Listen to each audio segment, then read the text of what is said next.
Ada pendapat, saya baca di YouTube itu, Dr. Pirada kalau tidak salah, bahwa ayah Nabi itu di neraka pasti. Kenapa? Karena hadis Muslim menjelaskan, Aina abi ya Rasulullah, di mana bapakmu kelak di akhirat? Kata Nabi, finnar, di neraka.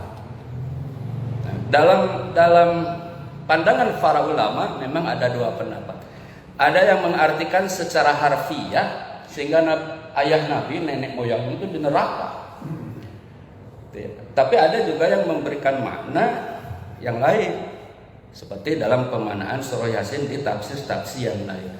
Nah, kalau kita dengar lagi videonya Ustadz Abdul Somad, jawabannya bahwa nenek moyang Nabi, orang tua Nabi di surga.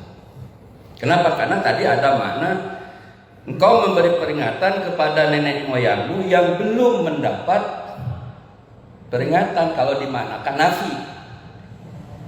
Nah, maka ada masa patrah dalam Islam itu, kekosongan antara dari nabi satu ke nabi yang berikutnya, nggak ada nabi, itu masa patrah. Asyikh Al-Imam Asyikh An-Nawawi, kalau Imam Nawawi kan yang dari Arab, ini yang dari Banten. Asyikh An-Nawawi Al-Bantani dalam kitab secara bahasa ya, menjelaskan bahwa dari jarak Nabi Isa ke Nabi Muhammad itu 600 tahun. Nah, di situ Allah menurunkan nabi ada 4, 3 dari kalangan Bani Israel, 1 dari Mekah, dari Saudi Arabia.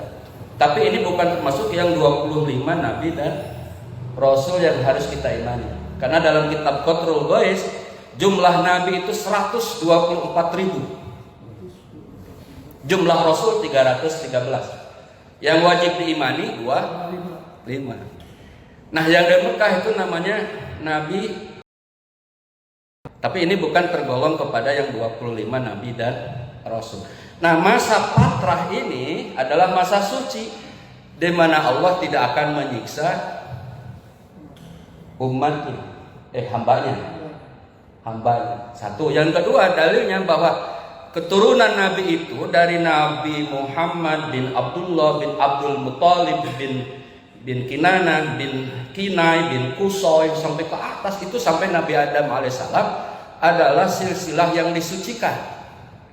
Sehingga Syekh Al-Barjandi di dalam pointer yang bagian kedua, wa ba'du fa'aqulu wa sayyiduna Abdullah bin Abdul Muttalib, yang kemarin kita baca sampai Ibnu Qusay, Ibnu Al-Mughirah, itu ke atasnya itu adalah orang-orang yang disucikan di dalam kitab perjanjian. Sehingga orang tua Nabi itu ke atasnya adalah orang-orang yang disucikan. Ini dalil satu. Yang kedua, di surah 17 Bani Israil ayat ke-15, ini lebih jelas. Wama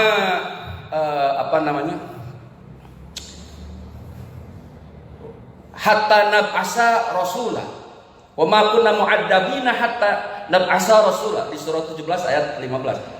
Kami tidak akan mengutus mereka-mereka yang belum ada diutus rasul di situ. Nah, termasuk nenek moyang Nabi, termasuk orang tua Nabi. Jadi dalam pendapat kita yang ahli zikir, kalau mengatakan ayah Nabi di neraka sangat fatal, tidak boleh. Ya, seperti yang disampaikan oleh Ustadz Abdul Somad, sangat jelas itu di videonya. Bapak-bapak, oleh karenanya litundiro qaumam ma undiro aba'uhum fahum ghafilun. Ya, Allah Subhanahu wa taala mengutus nabi kita, Nabi Muhammad sallallahu alaihi wasallam, sebagai tandir, memberi peringatan. Maka ada dua, ada pemberi kabar gembira, ada yang memberi kabar takut. Gembira bagi kita yang suka zikir, yang suka amal soleh, yang gemar sedekah ke majelis zikir berapapun, ya, termasuk yang kita di sini, ya, terutama yang malam ini ada berkat, bahkan ada mutubrukan tadi ya, tubrukan berkah itu namanya. Tapi tidak mengalih niat karena disalurkan ke yang lain. Insya Allah itu termasuk, ya. amal soleh, cinta maulid, cinta Nabi Muhammad, dan lain-lainnya. Nah, ada juga Nabi itu memberikan kabar tentang peringatan bahwa bagi mereka yang lalai terhadap perintah-perintah Allah Subhanahu wa Ta'ala, maka surah Yasin di samping kita dibaca, maka alhamdulillah paling tidak walaupun sebentar kita punya pemahaman tentang makna yang kita baca, tujuan dari ayat yang kita baca, walaupun tidak sempurna atau tidak semaksimal mungkin, paling tidak kita tahu, dan yang saya sampaikan bisa dipertanggungjawabkan karena saya kitabnya punya, pernah ngaji juga di pesantren, semua kitabnya pernah ngaji, karena kalau ngaji itu harus jelas, karena Nabi Muhammad juga belajar sama Jibril, sehingga Profesor Dr. Said Agil Siroj, mohon maaf ya Pak ya, yang pimpinan PBNU itu, ilmu itu harus jelas istilahnya sampai kepada Nabi Muhammad Sallallahu Alaihi Wasallam, baru bisa dipertanggungjawabkan ketika disampaikan kepada orang lain.